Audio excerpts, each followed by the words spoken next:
Hello guys welcome to Prakash blog. आजको हाम्रो यात्रा चाहिँ बारबिसे बजारदेखि लिएर तातपानीसम्म हो। अनि अहिले चाहिँ हामी जम्बू क्रस भएर बसेरीको नजिक आएको अवस्थामा। अनि हाम्रो आज यो भिडियो खिच्ने क्यामेराम्यान चाहिँ हाम्रो सञ्जीत ब्रदर हुनुहुन्छ।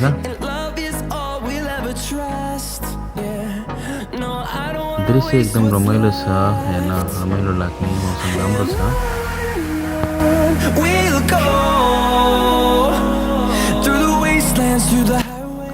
बाटोहरू पनि एकदम सहजै छ, कुनै ठाउँतिर चाहिँ रफ छ, एकदम ग्राभल एरिया, कुनै ठाउँमा चाहिँ पिचहरू छ। यो भूकम्प पछिको चाहिँ यो रोडहरू हो, अनि खासै त्यति राम्रोसँग चाहिँ बनेको चाहिँ छैन रहेछ, तैपनि रमाइलो छ, मौसम पनि राम्रो छ, वारिपारि डाँडा काँडा हरियाली। अनि धेरै जस्तो ठाउँमा चाहिँ पिच रिपेयर भएको जस्तो अवस्था छ, अनि कति ठाउँमा चाहिँ ग्राभल छ।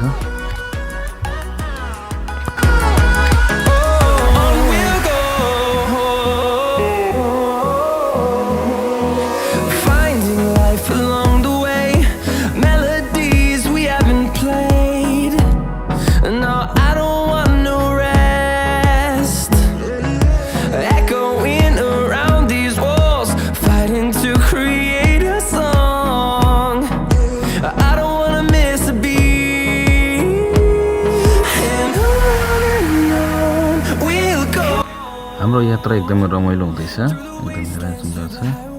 हामी यहाँ केही बेर रोकेर यहाँ पहाडबाट निस्केको यो पानी चाहिँ हामी पिउनेछौँ।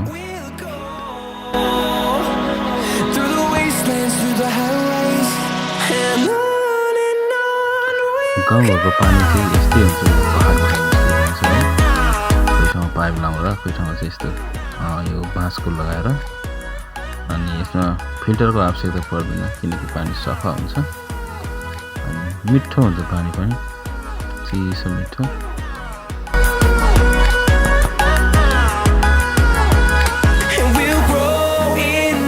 त्यही भएर हामी पहाडको पानी पिएर हामी आनन्द लियौँ। अनि हामी यहाँबाट फेरि अगाडि बढ्नेछौँ र हामीले एकअर्काप्रति सोध्यौँ पनि, जसलाई थाहा थिएन कि पहाडको पानी कस्तो हुन्छ भनेर।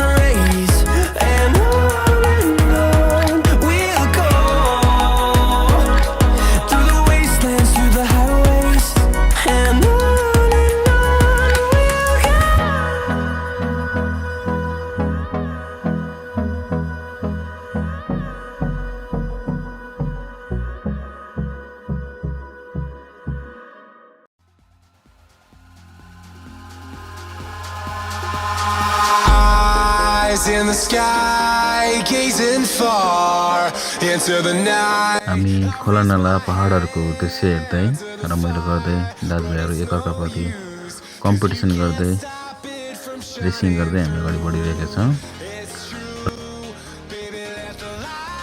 अनि यो रोड चाहिँ बारबिसेदेखि लिएर माथि चाइनासम्म नै जोडिएको छ, किनकि नेपाल र चाइनालाई जोड्ने रोड यही हो, अरण्य राजमार्ग।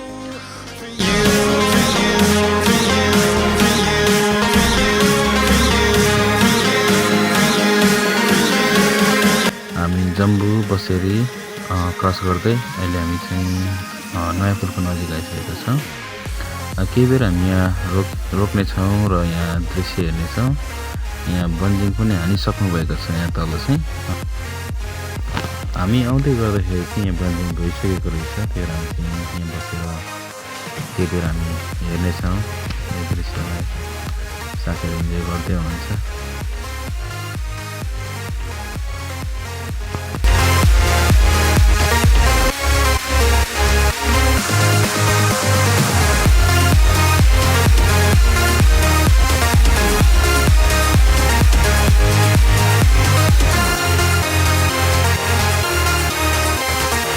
दृश्य हेरिसकेपछि हामी फेरि तापनीतर्फ फेरि हामी अगाडि बढ्न लागे।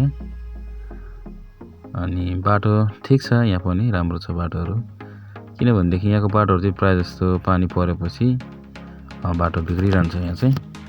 तर यो बेला चाहिँ ठिकै छ बाटोहरू पनि, मौसम पनि राम्रो छ।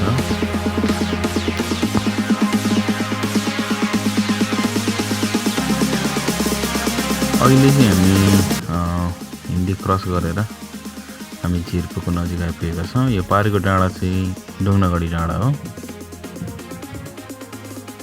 त्यहाँ पहिरो गएको अवस्थाहरू रहेछ।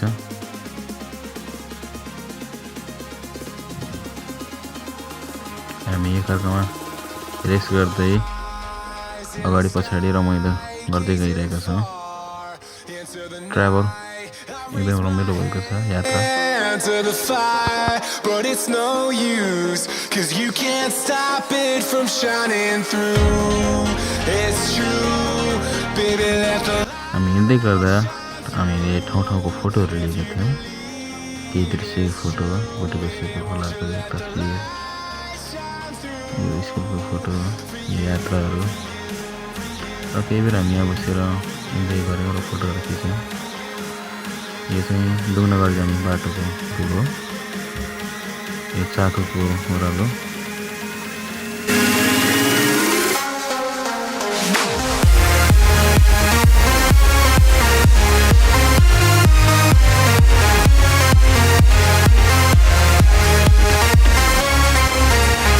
फाइनली हामी तातोपानीको नजिक आइपुगिसकेका छौँ र हामीले चाहिँ यहाँ भिडियो भन्दा पनि फोटोहरू क्लिक गरेका थियौँ।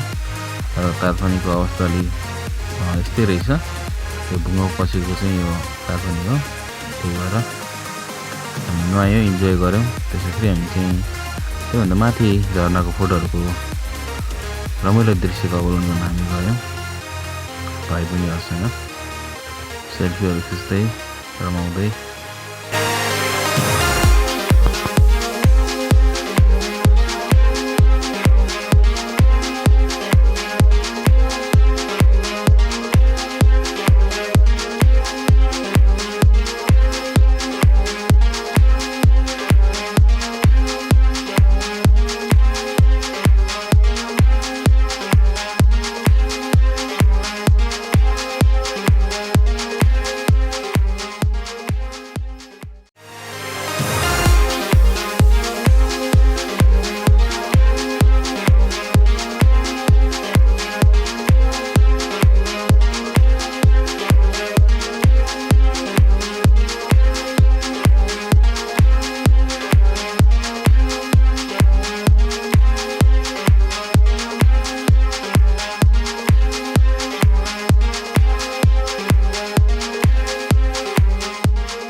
हाम्रो बारुसीदेखि तातोपानीसम्मको यात्रा चाहिँ यस्तै रमाइलो थियो र केही झलक फोटोहरू एउटा सम्झना स्वरूप हाम्रो यात्रा एकदम राम्रो अनि सफल रह्यो। अनि हामीले धेरै इन्जोय पनि गऱ्यौँ र हाम्रो ब्लग करिब यहीँसम्म मात्रै हो। तपाईँहरूलाई धेरै धेरै धन्यवाद हेरिदिनुभएको लागि। लाइक, कमेन्ट एन्ड सब्सक्राइब गर्न नभुल्नु होला। फेरि पनि हामी जोड्नेछौँ। नमस्ते। Thank you for watching.